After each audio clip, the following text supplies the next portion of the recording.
I have an update, a correction for you guys regarding the chakra and Kundalini removal session. I'm Natasha Bailey from Soul Mission. The reason for this video is because I've had a lot of questions and a lot of interest in the chakra and Kundalini removal session. And with the questions, it became clear to me that the title of the session, the name of the session, was a little bit either incorrect or needed clarifying. So I have changed the name of it to update for the following kind of clarifications and corrections. Two things happen in this session. First of all, we gather together the energy of all the chakras and we bring it back into the core star, your core star here. You have two minor core stars, one in the mind center and in your loin center, but your main core star is here. So that's the first thing we do. We gather all the chakras together back into the core star, and this makes for a much more solid energy system. Now, for some of you, and this has been my case as well, I discovered that I had my chakras unified previously, unbeknownst to me, as part of my ongoing development and ongoing upgrades and healing attunements that I've been doing over the years, including Holy Fire Reiki attunements. And Chakra Unification happened for me through that process. So I didn't have to actually go through this process of unification.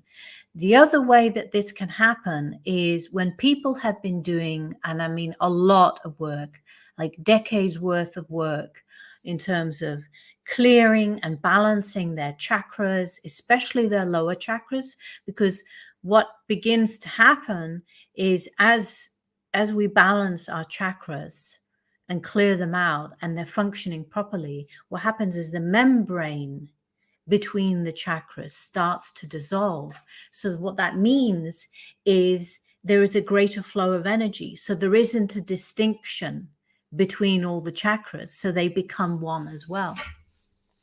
But that literally takes, decades of work, unless you've been blessed being born and not taking on the grid problems that Mother Earth has, because she has had her chakras changed and updated.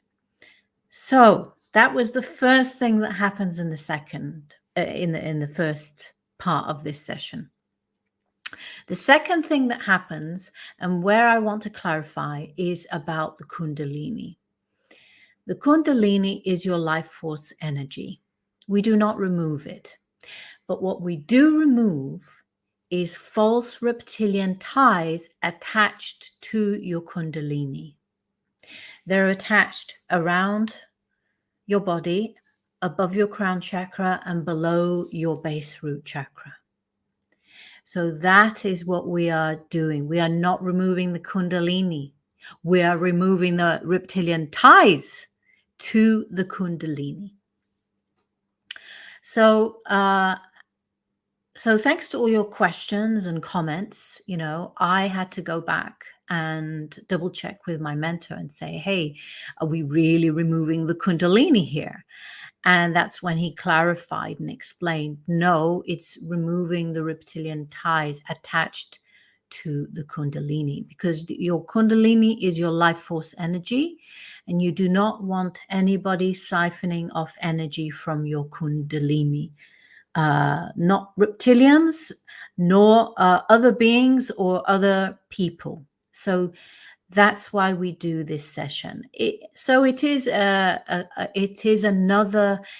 a part 2 of the matrix unplugging session that I also do. So we're dealing with structural problems that you've inherited into your energy system as a result of being born on this earth. So I hope that clarifies any confusion for anybody. I have also updated the name of that session to reflect better what it is that we're doing in the session. So I've called it Chakra Unification and removing reptilian ties to the Kundalini. And I've also updated the URL and the website page where I offer that session.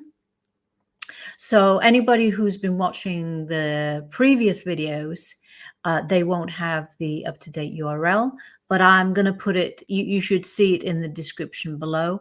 And actually, I will go back to those 2 previous videos and put an updated URL in there, as well as a recommendation to watch this video.